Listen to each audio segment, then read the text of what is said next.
Assalamualaikum warahmatullahi wabarakatuh. Seperti teman-teman udah tahu juga, semalam itu batas akhir pendaftaran pilkada. Pendaftaran sudah ditutup. Dan di Jakarta ada satu yang dicalonkan oleh 15 partai, lalu ada satu yang dicalonkan oleh satu partai, dan ada lagi satu yang disebut independen. Dan saya tidak termasuk di dalamnya. Jadi dengan begitu maka udah final ya, bahwa saya tidak ikut di dalam kontestasi Pilgub di Jakarta tahun 2024 ini. Dan kemarin juga sebetulnya kita menerima undangan, tawaran untuk ikut dalam kontestasi Pilgub Jawa Barat. Kita apresiasi sekali ajakan ini, panggilan ini, tapi dengan mempertimbangkan berbagai faktor, kami putuskan untuk tidak mengikuti kontestasi di Jawa Barat. Nah, saya ingin sampaikan beberapa poin respon singkat atas situasi yang saat ini sedang terjadi. Pertama, saya ingin sampaikan terima kasih. Terima kasih banyak kepada semuanya yang selama 1,5 tahun ini, hampir 2 tahun, ikut mendukung perjuangan yang luar biasa di jalur Pilpres, Pilgub, sampai dengan titik ini. Gak bisa saya sebut satu persatu, terlalu banyak. Tapi yang jelas, semua yang terlibat adalah pejuang yang luar biasa, yang membuat perjuangan besar ini terasa jadi ringan, terasa jadi bermakna. Dan semoga Allah SWT, Tuhan yang Maha Kuasa, jadikan perjuangan kemarin sebagai catatan amal untuk kita semua. Dan insya Allah kita terus berjuang untuk tujuan yang sama ke depan. Kita selalu bicara tentang kesetaraan, keadilan, kesamaan kesempatan, keinginan untuk Indonesia yang lebih adil, lebih maju, lebih sejahtera buat semuanya. Nah, dalam itu juga, jadi 2 tahun terakhir ini ketika kami keliling, berkampanye, menemukan begitu banyak hikmah, pelajaran yang luar biasa. Saya berkeliling lebih dari 130 kota dan berjumpa dengan begitu banyak yang setiap jabat tangan bukan basa-basi. Jabat tangan dengan penuh rasa, sepenuh hati. Dan eratnya jabat tangan mencerminkan semangat yang menggelora di dadanya. Ada yang pelukan, ada yang jabat erat, ada yang pegang tangan. Dan semua adalah ungkapan keinginan untuk Indonesia lebih baik. Banyak sekali cerita-cerita dalam interaksi itu yang tidak mungkin terlupakan. Apalagi kalau lihat teman-teman muda. Masya Allah, luar biasa. Kiprah anak muda di dalam proses kampanye kemarin itu membuat kita makin optimis. Kenapa makin optimis? Karena kita punya stok anak-anak muda yang mau bekerja melampaui sekedar kepentingan dirinya, pribadinya. Ini kita masih di bulan peringatan kemerdekaan ya. Di bulan kemerdekaan ini kita memperingati perjuangan para pendiri bangsa yang pada waktu itu banyak sekali yang masih muda-muda. Jadi ketika lihat anak-anak muda yang kemarin terlibat, rasanya dan makin yakin kita masih punya stok pejuang yang amat banyak. Pejuang yang akan membawa Indonesia menjadi lebih adil, lebih baik buat semuanya. Jadi perjalanan ini memberikan optimisme yang sangat besar. Dan rasa optimisme ini makin tumbuh melihat berbagai elemen masyarakat sejak minggu lalu yang turun langsung mengawal keputusan MK dan mendorong tegaknya amanat reformasi yang memang kenyataannya ini, sayangnya ini, banyak dihadapi dengan cara yang represif dan berlebihan. Anak-anak muda cedera, luka di saat mereka datang untuk ikut mengirimkan pesan kami ingin mengawal konstitusi. Kami ingin meluruskan usaha pembengkokan atas konstitusi.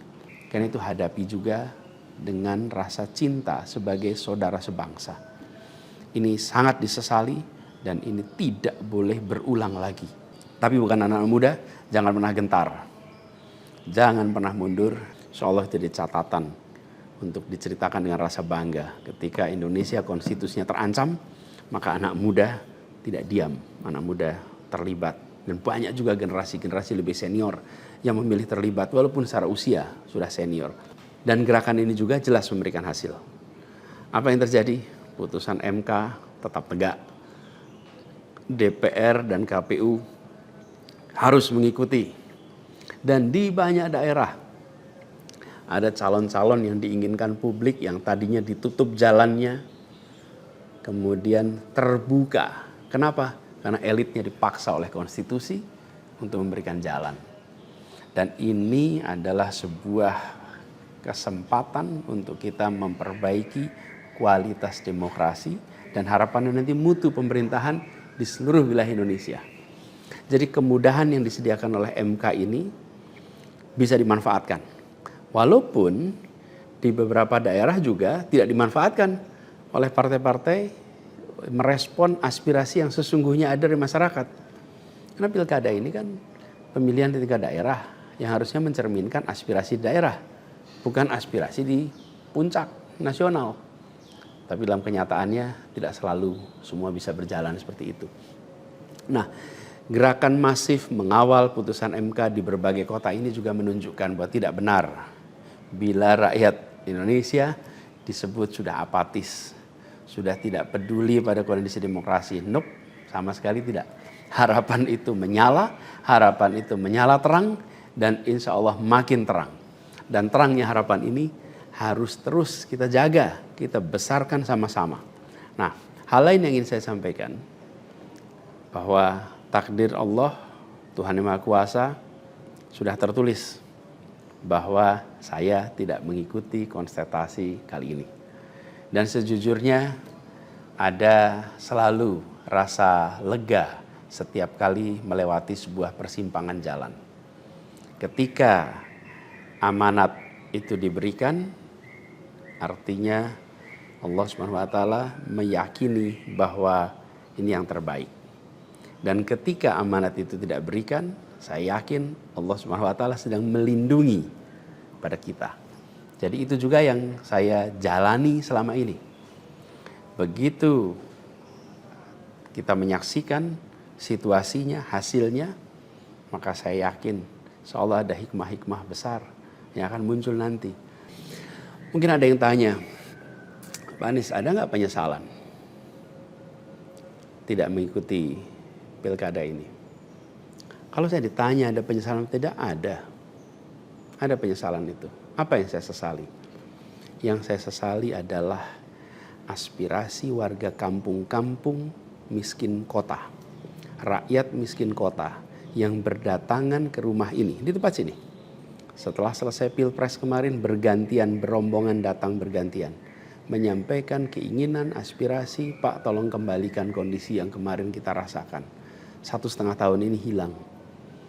Dari mulai usaha untuk perbaikan kampung-kampung kumuh, perbaikan kondisi ekonomi mereka, yang selama itu kami selalu jadikan sebagai fokus perhatian. Dan selama berapa bulan ini saya datang mengelilingi mereka semua, mendatangi mereka semua. Ini yang saya, kalau dibilang perasaan ya, ada perasaan, waduh ini aspirasi ini gak bisa kita tuntaskan.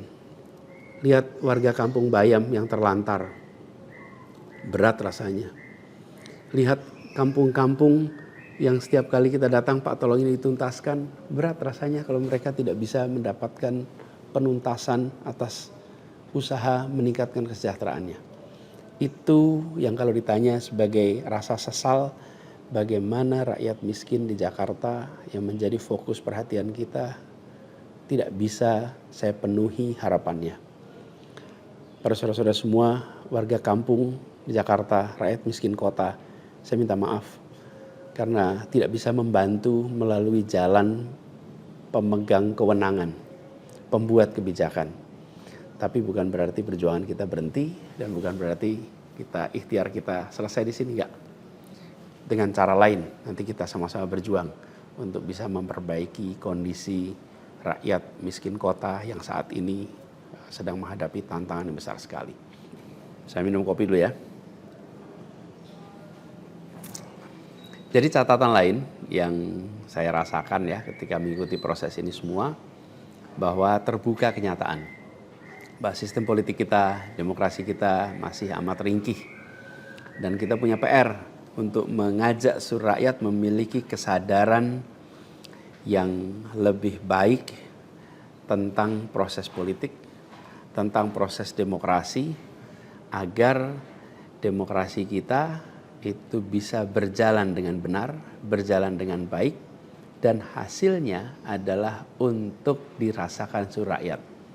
Ini PR tersendiri dan bukan sesuatu yang sederhana, tapi kita harus kerja keras. Dan saya rasa kita jangan berhenti di sini.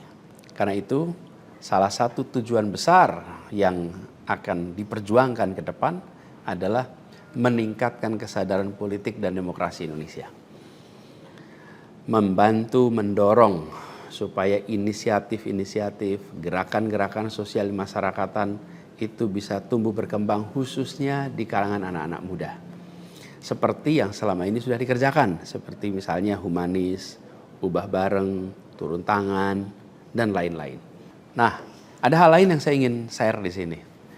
Kalau dalam interaksi, termasuk juga di sosial media, banyak sekali yang memberikan usul, saran, lebih baik Anies berkarir di luar negeri aja. Ada yang usul saya ke lembaga-lembaga internasional, ada yang berusul saya untuk mengajar di kampus-kampus di luar negeri. Saya jawab tidak, insya Allah tidak. Saya mencintai Indonesia secara tanpa syarat. Di sini saya dilahirkan, di sini saya dibesarkan, dan di sini saya akan berjuang. Kecintaan pada Indonesia membuat saya tidak akan bisa meninggalkan tanah ini. Saya akan tetap berada di Indonesia. Saya akan tetap berkarya di Indonesia. Saya akan tetap berjuang di Indonesia bersama dengan saudara-saudara sebangsa untuk membuat Indonesia lebih adil, lebih sejahtera bagi semuanya. Saya tidak akan meninggalkan Indonesia dan bekerja di tempat lain hanya karena situasi yang saya hadapi. Insya Allah ini akan terus menjadi pegangan saya ke depan. Tentu saya akan berkiprah di banyak tempat, tapi basis tetap di sini dan bekerja bersama dengan saudara-saudara sebangsa. Kemudian ada yang usul supaya saya masuk partai atau bikin partai politik. Nah gini, kalau masuk partai, pertanyaannya, partai mana yang sekarang tidak tersandra oleh kekuasaan? Nah, jangankan dimasuki, mencalonkan saja terancam. Agak berisiko juga bagi yang mengusulkan. Jadi ini adalah sebuah kenyataan nih. Jadi kita lihat aja ke depannya. Apakah lalu akan buat partai politik baru? Gini, bila untuk mengumpulkan semua semangat perubahan yang sekarang makin hari makin terasa besar, dan itu menjadi sebuah kekuatan, diperlukan menjadi gerakan, maka membangun ormas atau membangun partai baru, mungkin itu jalan yang akan kami tempuh. Kita lihat sama-sama ke depan. Semoga tidak terlalu lama lagi kita bisa mewujudkan langkah-langkah konkret untuk bisa mewadahi gerakan yang sekarang ini makin hari makin membesar. Menginginkan Indonesia yang lebih setara, demokrasi yang lebih sehat, politik yang lebih mengedepankan policy gagasan. Ini respon saya atas situasi yang sedang terjadi saat ini. Saya ingin sampaikan pada semua di akhir ini kutipan yang pernah saya sampaikan pekan lalu. Kutipan dari René de Klerk yang dimasukkan oleh Bung Hatta ke dalam pledoinya di tahun 1928 di Den Haag. 96 tahun yang lalu Bung Hatta menggunakan kalimat ini. Saya ingin ulang kalimat itu. Bunyinya begini. Hanya ada satu negeri yang menjadi negeriku. Ia tumbuh dengan perbuatan, dan perbuatan itu adalah perbuatanku. Insya Allah segala perbuatan yang saya lakukan ke depan masih terus tetap dan akan selalu ditujukan untuk negeri yang saya cintai ini, Indonesia. Dan saya harap makin banyak di antara kita semua yang mau bergerak bersama kita, bersama kami untuk Indonesia, untuk keadilan, untuk kesetaraan, untuk kebersamaan, untuk persatuan yang ada di negeri kita. Terima kasih semuanya. Salam hangat dan hormat. Assalamualaikum warahmatullahi wabarakatuh.